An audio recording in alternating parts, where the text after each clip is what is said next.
அர்ஜுனா பாவியாகிய துரியோதனன் குருசத்திரத்திலே என் அண்ணனை எடுத்துட்டு வந்து முன்னாடி வச்சுட்டு இருக்கிறான். பார்த்தாயா என்னுடைய தருமர முகமும் இந்த கர்ணனுடைய முகமாயே தெரிகிறது மாயவா.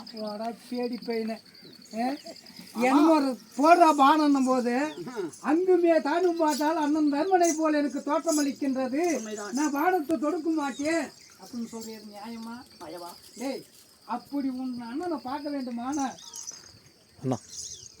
பாடி விடாதம் செல்லு.